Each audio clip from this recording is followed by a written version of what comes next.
On the eve of the company's IPO, Luis took the stolen proposal and got into my Rolls-Royce ahead of me. "Vice President," he said calmly, "Boss Moo said I'm more suitable than you to negotiate this project. In terms of ability, I'm no worse than you." I didn't get angry, on the contrary, I laughed. Although inside the company I had appointed Laura Moo as the chairwoman, everyone knew that I was the real decision-maker behind the scenes. And as for Luis, just a fresh graduate with a pretty face, what real ability could he possibly have?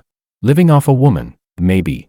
Half an hour later, my assistant rushed over in a panic. Only then did I learn that Luis had been in a car accident and died on the spot. But the very next second, Laura had already released a prewritten obituary across the entire internet, claiming that I was the one who had died. From then on, Luis would be the president of the Ning Group. A few days later, I showed up on time at the company's IPO ceremony. Just as I was about to cut the ribbon, a 5 or 6-year-old boy ran over and blocked me, shouting arrogantly, "My mom is the chairwoman. My dad is the president. Who the hell do you think you are?" When the argument reached a stalemate, my wife finally arrived late, ignoring the terrified, ghost-seeing expression on her face. I smiled and handed over Luis's death certificate. "Chairwoman Moo," I said lightly. "Luis won't be coming. As for his appointment notice, do you want me to burn it for him right now?" Chapter 1. The company's IPO ceremony was about to begin, yet I was stopped at the entrance. It wasn't until a security guard's startled shout alerted people from the Moo Group that a senior executive hurried over. The instant he saw me, his pupils shrank violently, his face turning deathly pale, and the words slipped out of his mouth almost by reflex, "Be brother-in-law." I looked him up and down. This man was my wife's younger brother, my brother-in-law, Jonathan. Ever since I got married, everyone from my wife's family had been leeching off me, no matter whether they were aunts, uncles, or brothers-in-law. They were all shoved into the company without exception. Yet these people held their positions without doing any real work, drawing high salaries while contributing nothing. For the sake of the company's operations, I had occasionally mentioned to Laura that I wanted to reassign them to other, less important positions, but my wife had slapped me across the face in front of the entire company. "Kevin, you're just a vice president. The Moo family isn't yours to arrange." Thinking of this, I snapped back to the present. A chill seeped into my eyes, and my tone was no longer as calm as usual. "What? The company is going public, shouldn't I be here?" Hearing the familiar voice, my brother-in-law froze for a few seconds, then burst out laughing, drawing countless glances from the crowd inside. "That's not right. You're not my brother-in-law. My brother-in-law was already run over and killed.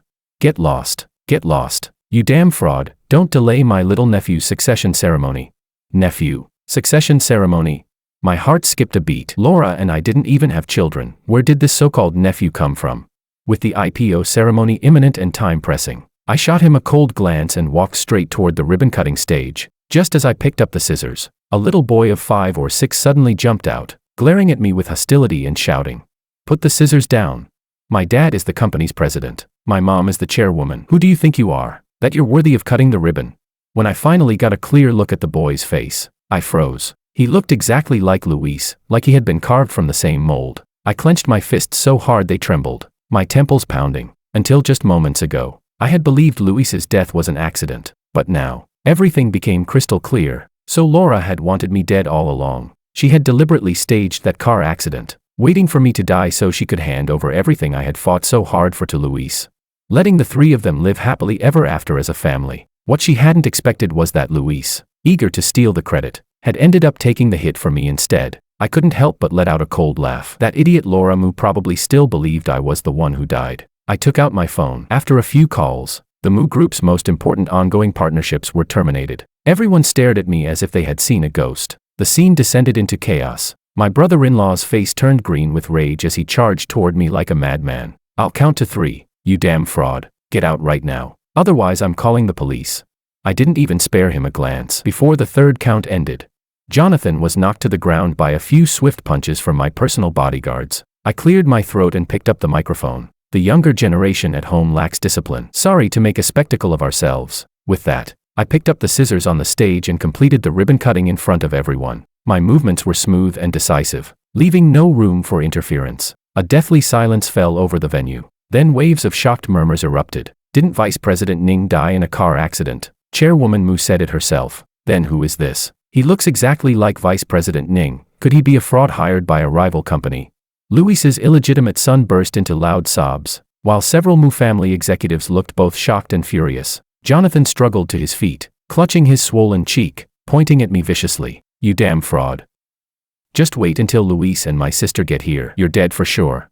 As soon as he finished speaking, Jonathan pulled out his phone and dialed a number. Not long after, my wife's voice came through the line. Chapter 2. When my wife learned that someone was impersonating me and causing trouble at the IPO ceremony, she immediately had Jonathan put the call on speaker to stabilize the situation and decisively clarified.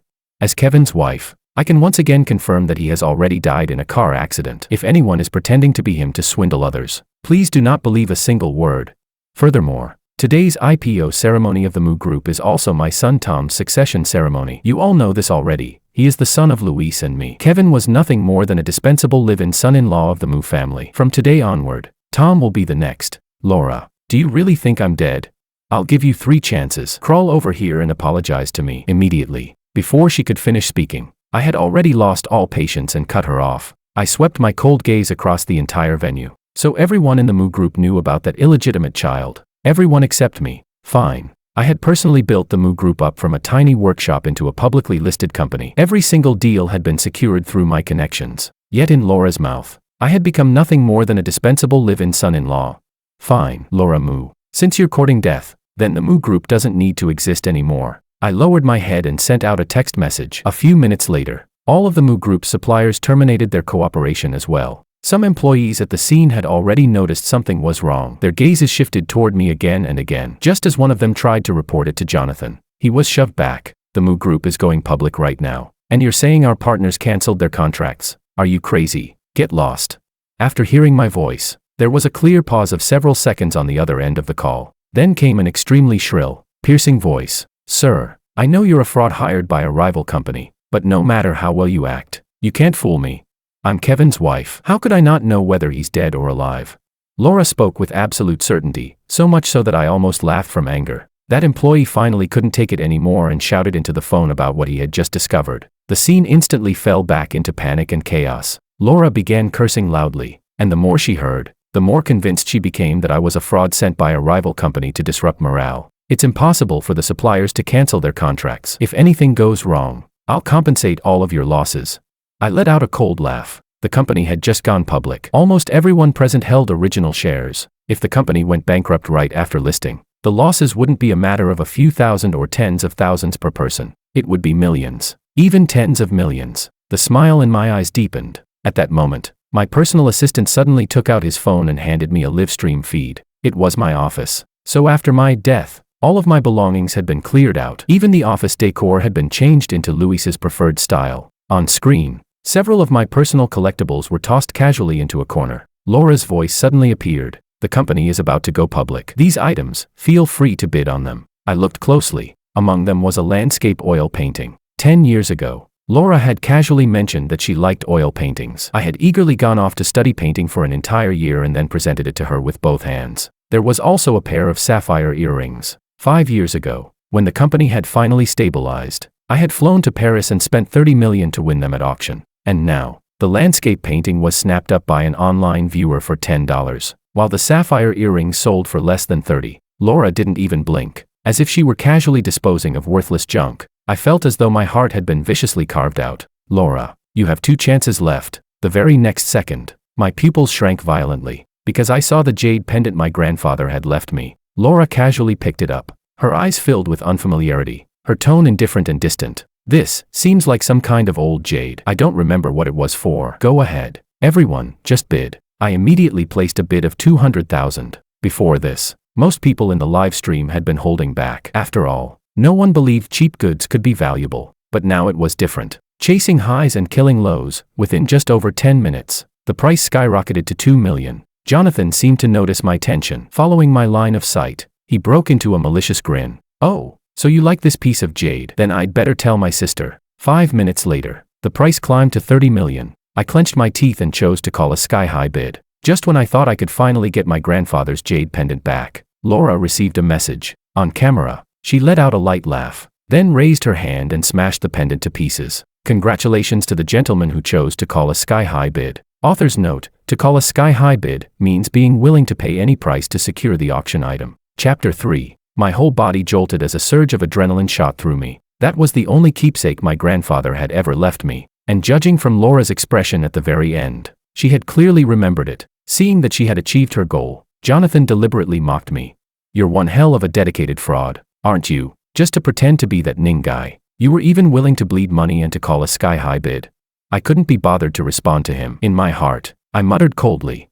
Laura, you have one last chance left. The live stream audience kept growing larger and larger, taking advantage of the Moo Group's IPO buzz. The tangled triangular relationship between Laura, Luis, and me was quickly dug up and dissected, becoming hot gossip among netizens. So it turns out Chairwoman Moo and Luis are true love, that Kevin was just a useless deadweight. A grown man who lives off a woman and can't even have kids. Good thing he got run over and died.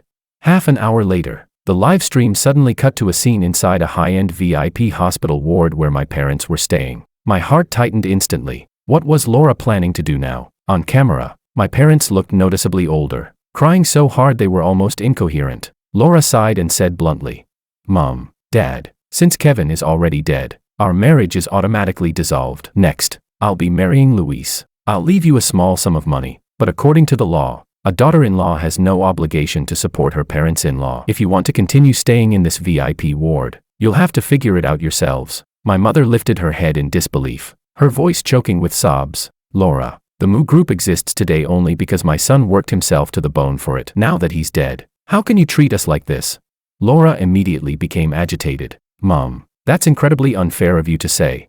Kevin was lazy and useless. If it weren't for me and my brother holding the company together, do you think you'd still be living in such a nice hospital ward?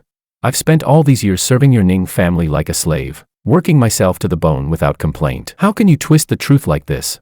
After finishing in one breath, Laura's tears came instantly. She cried bitterly into the camera, acting as if she were the real victim. On the hospital bed, my mother was so angry she kept pounding her chest, while my father cursed Laura for being shameless. But with Laura's flawless acting, combined with what was probably a hired wave of online trolls, the live stream chat instantly exploded with abuse. Chairwoman Moo is so pitiful, making money for the Ning family by day and still having to endure these two old people at night. As a woman, I totally empathize with Chairwoman Moo. Can this whole family just go die? Exactly. Chairwoman Moo is being completely upfront. She's even leaving them money. Their son is already dead. What more do they want? Moments later, Laura waved her hand. Several bodyguards behind her immediately stepped forward, dragged my parents off the hospital bed, and forcibly kicked them out of the high-end VIP ward. I couldn't watch anymore. I clenched my fists so hard that veins bulged on my forehead. In that instant, the very last trace of affection I had for Laura completely vanished. "Laura, your final chance is gone." I decisively called the investors. "This is Kevin. The Moo Group's IPO plan is to be halted immediately, including all Moo family businesses. The Moo family's dog, the Ning family, don't want it anymore." After hearing my voice, the other party asked nothing. They hung up and carried it out at once. Then, with another call, I contacted the bank and immediately reclaimed all properties registered under Laura's name, and froze all of her bank cards. Chapter 4. After finishing all of this, I swept a cold gaze over several core members of the Moo Group's business team. None of them were from the Moo family. They were all people I had personally transferred over back then to support the Moo Group's development. The Moo family idiots don't recognize me. What about you? Don't tell me you don't recognize me either. As soon as the words fell, those key executives hesitated no longer. They immediately stepped forward and surrounded me, their throats bobbing as if they had endured immense grievance, their voices trembling. "President Ning, we never imagined you were still alive. Just give the word and we'll leave the Moo family immediately. We truly don't want to stay in this place for even one more second."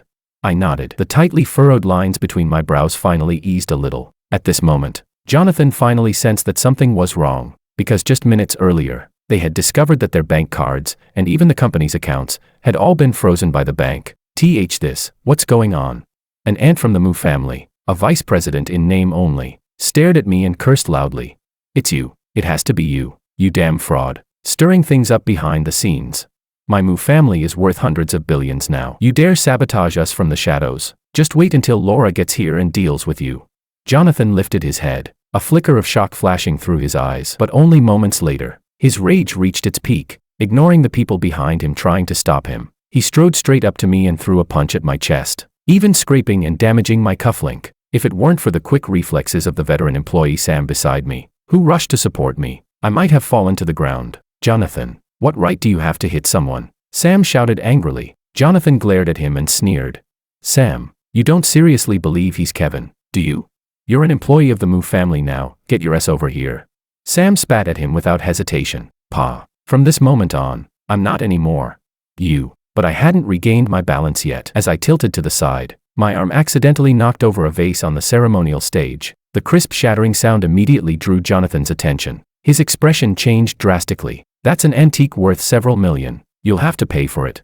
Sam panicked as well, together with a few other employees. He rushed forward, and they got into a scuffle with Jonathan. After considerable effort, they were finally pulled apart. Jonathan wiped the blood from his nose and, in a fury, called the police on the spot. Just you wait. When my sister and the police get here, we'll see how you clean this up.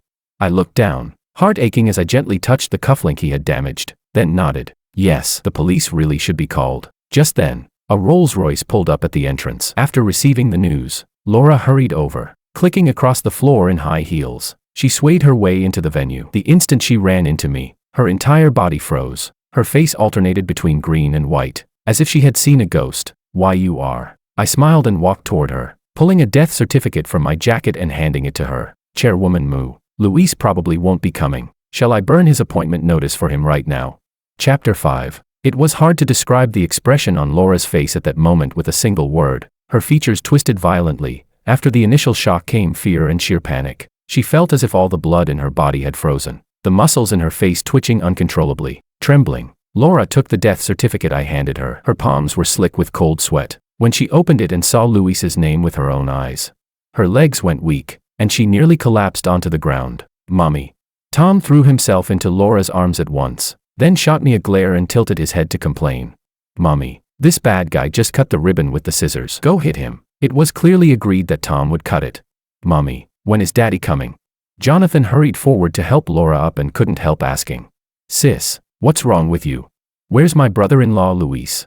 Laura shakily stood up, her face deathly pale, but when the words reached her lips, she didn't dare say outright that Luis was already dead. After all, this was still the IPO ceremony. If people found out now, it would definitely trigger a stock price crash. She forcefully suppressed her emotions, pulled Tom into her arms, and deliberately changed the subject. Didn't you say something happened to the company? What exactly went wrong? Only after Laura's reminder did Jonathan slap his forehead. Gritting his teeth, he glared at me and explained everything that had just happened. By the time Jonathan finished speaking, Laura's heart sank completely. She stole a glance at me, already more or less certain that all of this was my doing behind the scenes. But in front of the Moo family and her own employees, Laura knew she absolutely could not collapse right now. Even if it was an act, she had to keep acting. She nearly bit her lip until it bled, then steeled herself and took out her phone, preparing to humble herself and beg those partners and investors. After all, the company had just gone public. If it went bankrupt at this moment, Laura couldn't help shivering. Yet after dialing more than a dozen calls, she discovered that she had been blocked by every single one of them. Why you? Laura looked at me in fear, her lips trembling uncontrollably. Jonathan stepped forward, glanced at her, then at me, and asked curiously, Sis, why are you staring at this dead fraud? Don't be afraid. I've already called the police. Once they arrive, they'll arrest him. Unexpectedly, Laura swung her hand and slapped Jonathan hard across the face without hesitation. What dead fraud? He's your brother-in-law. Jonathan was completely stunned, staring at her in a daze. Only then did Laura realize what she had said. A cold sweat instantly broke out over her body. No, wait, you already called the police. Suddenly, the sound of police sirens rang out from outside the entrance. The police are here. Chapter 6. Before my foolish brother-in-law Jonathan could even figure out what was going on, I had already proactively presented my ID to the police, and casually explained that Luis had taken my car without permission, which was why the car accident happened. Laura's face turned even paler than a corpse. After listening to my account, the police nodded and stated that the accident indeed contained many suspicious points and was already under reinvestigation. However, one thing was now certain: the deceased was indeed Luis. That settled it. The entire venue erupted into an uproar. Upon hearing that his father was dead, Tom immediately broke down in hysterical sobs. He struggled out of Laura's arms, turned around, and viciously cursed her as a cruel woman. Seeing the chaotic scene before him, Jonathan was so furious that he nearly ground his molars to dust. He circled around me several times, re-examining me from head to toe, his tone dripping with venom. Kevin, I really didn't expect it. It really is you. You're actually still alive. Only when he noticed the shattered vase on the floor did he finally remember why he had called the police in the first place. As if he had seized hold of my weakness, Jonathan grabbed my sleeve and said loudly to the officers, Officer, no matter who he is, he damaged our antique vase. We demand full compensation at the original price. Several Moo family relatives immediately joined in, shouting at the top of their lungs. That's right, it's worth several million. It'd be best if he went to jail for it. I cast them a cold glance and let out a disdainful snort. Clueless idiots. Apparently enraged that I dared to humiliate them to their faces, the Moo family members shouted even louder, their voices nearly cracking. I frowned, rubbed my ear, and said calmly, "Officer, if it can be proven that the vase is truly an antique, I, Kevin, will compensate it no matter the price." But I raised the cufflink that Jonathan had damaged earlier and held it up in front of him. "Jonathan, you broke this during the fight just now. You'll need to compensate me at market value as well." Jonathan glanced at the tiny object in my hand and burst into loud laughter. "This thing? No problem. I'll buy you a bunch online later." Kevin Ning, I really didn't expect you to be this poor now. The police officer glanced at me, then waved over an antique appraisal expert who had accompanied them. Moments later, the expert put down the broken porcelain shards and magnifying glass, stood up slowly, and said to the police, "Officer, this is not an antique. It's a mass-produced craft item, worth only a few hundred at most." "What?" Jonathan was stunned, his eyes nearly popping out. He lunged forward and grabbed the expert by the collar. "Look again. This is a Moo family heirloom. How could it be a cheap craft item?" Several officers immediately rushed forward and restrained the enraged Jonathan. The appraisal expert was clearly irritated as well. He straightened his collar and sneered. "A family heirloom? I've been in this business for over 10 years. And this is the first time I've seen someone treat a street stall craft item as a family heirloom. Absolutely ridiculous. And you wanted to extort this gentleman for several million, in your dreams." Jonathan was shut down so hard his face turned red and his neck stiffened. Suddenly, as if he realized something, he sharply turned his head toward several Moo family relatives. The aunt who held a nominal vice president title shuddered in fear, her gaze darting away guiltily. "So it was you, Susan, it was you who stole the family heirloom. Grandpa passed that down to me." If not for the police restraining him on the spot, he would have lunged forward and torn that Moo family aunt apart. Standing to the side, even I hadn't expected that before I said anything, the Moo family would already descend into internal chaos. Laura was trembling with rage as well, pointing at her relatives and cursing them for being shameless. Once they had finished tearing into each other, I calmly stepped forward and raised the cufflink in front of Jonathan again. "Jonathan, don't forget to compensate me for my cufflink." Jonathan, driven nearly insane by his relatives, shot me an impatient look and waved his hand dismissively. "Get lost. Get lost. Go ask my secretary for a few $100. Stop being an eyesore." I lowered my head and smiled softly. When I looked up again, my gaze was icy to the bone. "A dignified Moo family young master, and this is how little you've seen of the world. This is the end of the Dark Knight. Only 3 pieces exist worldwide. Price, 50 million. Chapter 7. Jonathan froze on the spot. Then he suddenly burst into loud laughter. "Kevin, you really are a damn fraud. A cufflink worth 50 million. Do you seriously think I'm some clueless idiot who's never seen the world?" In front of everyone, Jonathan laughed without any regard for his image, until his secretary, trembling all over, handed him the phone with what she had found. Jonathan's smile instantly stiffened on his face, because on an authoritative website dedicated to collecting top-tier luxury items, he actually saw that very cufflink, the end of the Dark Knight, and beneath it, in a small line of text, the listed owner was Kevin. Panic flickered instinctively across Jonathan's face for a few seconds. Then, left with no other choice, he swallowed his pride and turned to Laura for help. Laura strode over angrily and slapped him hard across the face. "You're really something, aren't you? The end of the Dark Knight was something I personally accompanied your brother-in-law to auction for in Italy. How could you dare damage it?" As she said this, Laura deliberately glanced at me as if unintentionally, then leaned closer to my side. What she was trying to imply, I understood perfectly. I shifted sideways, deliberately keeping my distance from her, and asked calmly, "Then this cufflink, are you, as the elder sister, paying for it?" Laura stiffened for a moment, then forced out a few dry laughs. Reluctantly, she pulled out a card, speaking politely to smooth things over. "I'll pay. He broke your property, of course I'll compensate you." When my secretary took the card from her, the crowd immediately erupted in shocked murmurs. "A Centurion Black card.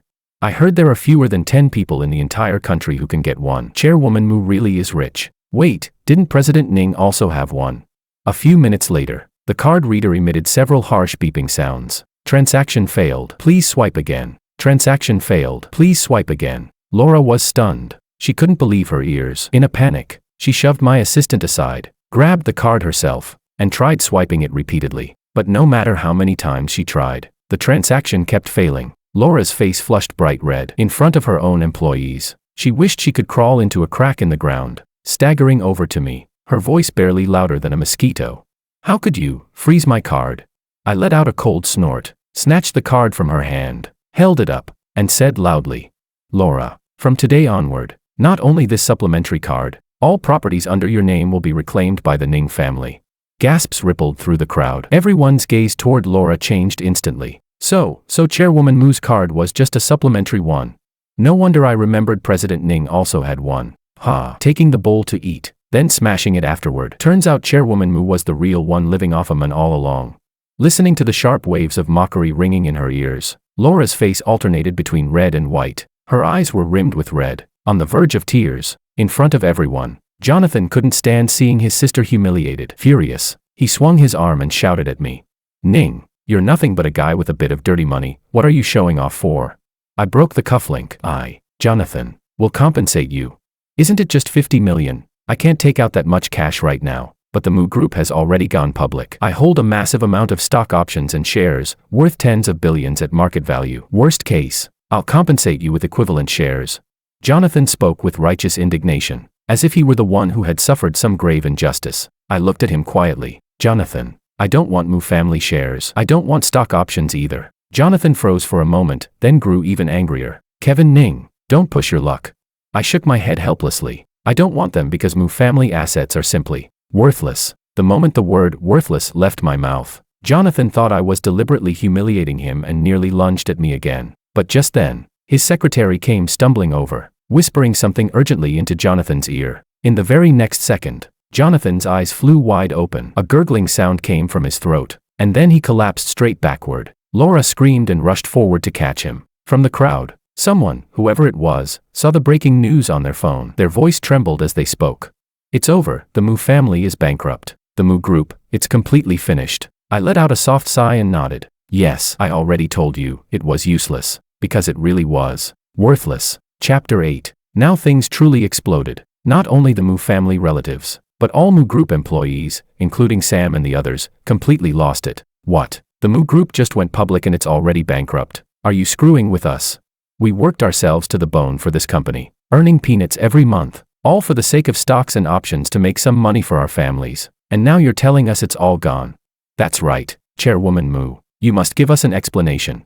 The scene grew more and more chaotic. If not for the police holding them back, Laura feared she would have been torn apart alive by the employees. At this moment, Jonathan was finally revived. His eyes were locked tightly onto me, his mouth opening and closing like a dying fish. Faced with this sudden catastrophe, Jonathan was probably hating himself to the core, hating that he had personally called the police earlier. And Laura was completely numb. On one side lay her biological younger brother collapsed on the ground. On the other was her own son cursing her as a vicious woman. Behind her were furious relatives and employees who wanted to rip her apart. She closed her eyes, wishing she could just faint on the spot and be done with it. When she opened them again, Laura broke down crying, utterly devastated and filled with regret. She no longer cared about her image as chairwoman. She kicked off her high heels, crawled on her knees to my feet, and desperately clutched my pant leg. Husband, I was wrong. I shouldn't have harbored such thoughts. I really know I was wrong. Please spare the Moo family. Okay. I frowned and instinctively stepped back. Laura lost her balance and slammed heavily onto the floor. Her chin split open and started bleeding, leaving her in a pitiful state. I didn't even look at her. There was no warmth left in my voice. Laura, I remember you made yourself very clear in front of my parents. You said you would marry Luis, and that everything belonging to the Ning family would have nothing to do with you anymore. You even forced my parents out of the hospital room in front of the entire internet. The things you just did, don't tell me you've already forgotten them. With every sentence I spoke, Laura's expression grew uglier. Every word she had personally said just an hour ago now slapped her back in the face, hard. Laura opened her mouth dryly, as if trying to explain something. But not a single word came out. She could only keep crying. I walked over to the police officers and said solemnly, "You've all seen what's happened. The Moo family attempted to kill me, seize my assets, and afterward tried to destroy my reputation. All of this, I will be filing a lawsuit with the court. When the time comes, I hope you can serve as witnesses. Oh. And about the cufflink, although I don't lack that 50 million, procedures are procedures. I will pursue compensation from the Moo family in full and will absolutely not accept mediation." The two officers nodded. Mr. Ning, rest assured, everything that just happened has been fully recorded by our officers. Their behavior was inhumane. Holding them legally accountable is your rightful claim, and the law will support you. After speaking, The police first took Jonathan away for intentional assault. Inside the hall, the bright red banner reading, Moo Group IPO ceremony, was still hanging in the most prominent spot. The irony couldn't have been sharper. Laura collapsed on the ground, her face blank and lifeless. Seeing that the situation had turned irreversibly bad, the Moo family relatives immediately changed their tune and began hurling abuse at Laura. That aunt stormed over in fury, grabbing Laura Moo by the hair. "You useless spendthrift, the Moo family has been destroyed by you. Pay us back. Our stocks were worth hundreds of millions, you owe us all of it." The pain from her scalp jolted Laura awake. She snapped back, raised her hand, and slapped her hard. "Susan, if you parasites hadn't been sucking my blood, the Moo family wouldn't have fallen this fast." As she spoke, Laura completely abandoned all dignity and began brawling with several relatives on the spot. Suddenly, two elderly people burst in from outside. The moment they saw Laura, they recognized her and screamed in shrill voices. "You filthy bitch, you're the one who got our son killed. I'm going to beat you to death." Chapter 9. Even I hadn't expected Luis's parents to show up at the scene. Only after opening my phone did I learn the truth. After the Moo Group went bankrupt, their family business had been heavily affected as well. On top of that, the fact that Luis had been living off the Moo family as a keptman had been dug up by netizens and sent straight to the trending topics, where he was viciously mocked. Laura was pressed to the ground by several people, her forehead already split open and bleeding. Luis's mother kicked her hard. If someone hadn't stopped her in time, Laura would probably have been beaten to death on the spot. Yet no matter how miserable she looked, not a single person felt even the slightest sympathy for her, including her own illegitimate child, who hated her to the core. "Give me back my dad. Give me back my dad. It's all your fault. If it weren't for you, my dad wouldn't have died." I watched all of this coldly, then turned and left. A few months later, the case of Luis's fatal car accident was retried. At last, everyone saw Laura's true colors. My God, that Laura actually conspired with her own family to murder her husband. Thank goodness justice prevailed. If Kevin hadn't survived, he would have died with such a terrible injustice. After returning to the company, I immediately fired all the Moo family relatives and, based on what they had done over the years, legally pursued compensation from them. Over the next half-month, I received one transfer after another from the Moo family as compensation. They were probably truly broke. After wiring a few million, I received a handwritten IOU from Laura inside prison, with compensation amounting to several hundred million. She and Jonathan would likely never be able to repay it in their lifetimes. I put the IOU away, then transferred my parents to a different hospital, settling them into an even better ward. After taking care of all this, I had planned to go abroad to clear my mind, but then I suddenly received a call from the police. According to the officer handling the case, the Moo siblings insisted on seeing me one more time, no matter what. After thinking it over, I decided that before leaving, I would meet Laura once more. When I saw her again, I was slightly startled. In less than a month, Laura looked as if she had aged more than 10 years overnight. Wearing a prison uniform, she had grown dramatically thinner. Her eye sockets were deeply sunken. Fine wrinkles covered her face, and she looked nothing like the beauty-obsessed Laura I remembered. The moment she saw me, it was as if she had grasped at a final lifeline. "Kevin. Kevin, I'm begging you. Please take Tom abroad and let him stay away from that family." "Okay." I found it strange. Tom is living perfectly fine with them right now. Even though Luis is dead, he's still their biological grandson. Would his grandparents really treat him badly? Laura's voice faltered. She shook her head, seeming to want to explain something, but in the end, she said nothing. Nearby, Jonathan no longer had the viciousness he once carried in his eyes. He dropped to his knees in front of me and kowtowed heavily several times. "Brother-in-law. I was wrong, but I didn't forgive them. The harm the Moo family had done, to me and to my parents, was real and irreversible, and the compensation, I would pursue it to the very end." A few days after leaving the police station, I finally learned what Laura had been so afraid of. It turned out that Tom wasn't even Luis's biological son. While Laura was keeping Luis as a gigolo, she had also been secretly acting as a mistress to a wealthy businessman. When the Moo family scandal exploded online, that tycoon found out that Laura had been cheating on him with Luis. Enraged, he immediately took his son back and completely blacklisted the Moo family within the industry. I put down my phone. At this point, the Moo family's tangled, sordid gossip did nothing but disgust me. Early the next morning, I boarded the earliest flight to Switzerland, ready to begin a brand new chapter of my life.